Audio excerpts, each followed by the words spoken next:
Let me just answer your question right away. The difference between waffle and pancake batter is waffle batter usually has more fat and more sugar. That's what gives us that crispy edge on the outside, and it's not as fluffy and soft as a pancake. That's why you can technically make the pancake batter in a waffle maker, but you're not gonna get those crispy edges. You're gonna have a rubbery, kind of a soft and a floppy waffle, which is not what you want. Waffles should be crispy on the outside. They need to have some kind of a crispy edge.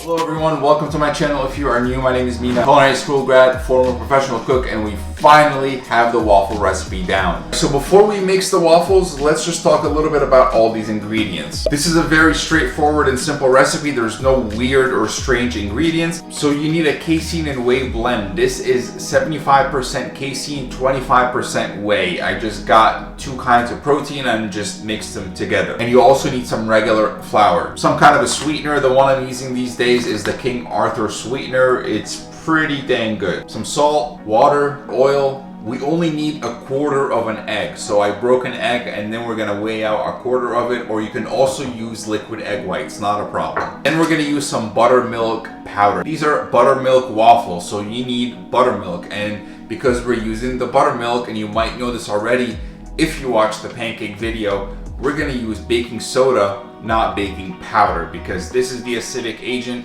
and it's gonna make this rise.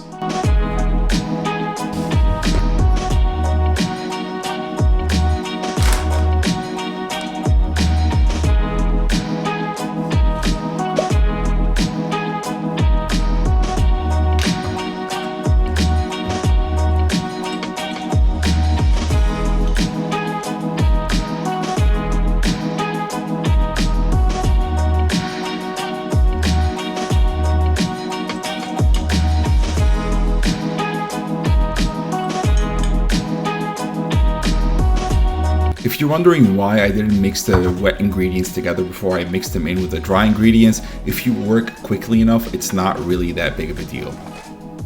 Also remember, don't over mix the waffle batter. Make sure that you spray it with some non-stick spray. And whatever you do, don't put too much. It's better to have too little than to put too much and have to clean it up. I've had to clean this thing up so many times, it's just not fun. Once you see the steam stop, your waffle's probably done. It should be kind of crispy on the edges, so this one was a little bit too small. I didn't put enough of the batter, but I think you get the idea.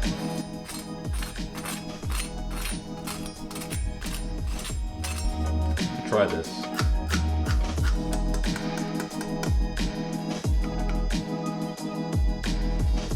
Oh, that might be too much. Oh no. Oh no.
Well, as you saw, it had that crispy crust on it, and that's really the most important thing in the waffle, because if you don't have those crispy edges in the waffle, then it's just a pancake with a bunch of holes in it. It's not really a waffle.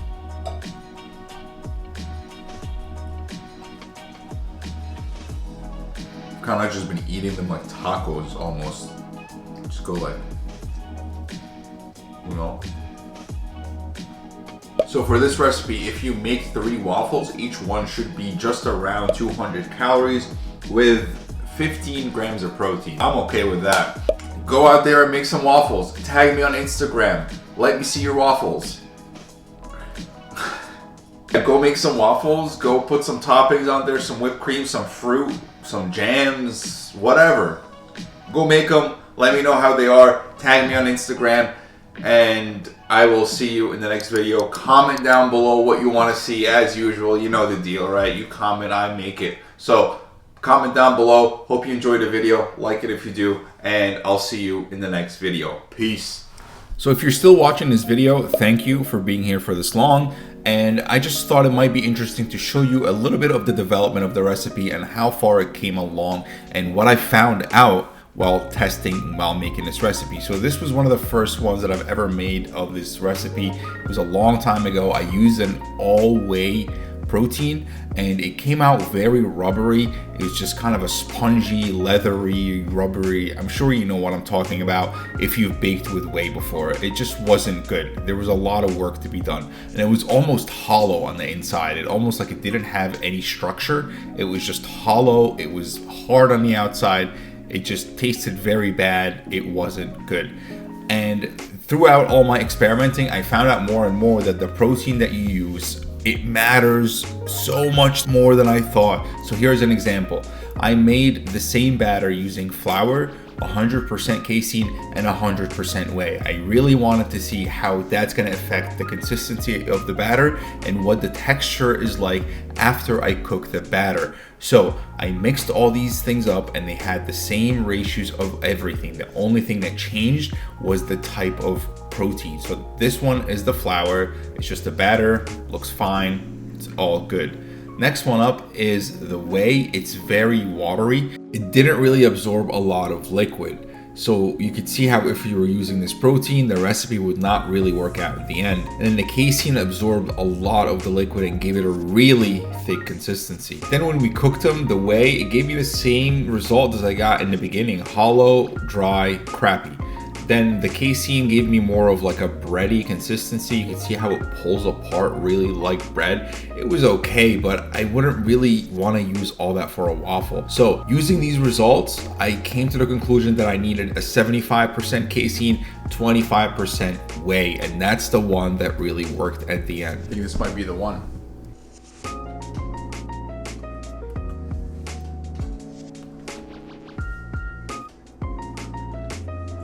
For some more comparisons, I got some childhood favorite waffles and I just wanted to see what those were like because it's really been a while since I've had them. And they're a lot smaller than I remember. They're also a lot skinnier. They're not as puffy as I remember, but you'll notice they're crispy. They're very crunchy. They have a nice crisp edge on the outside, just like a waffle is supposed to be.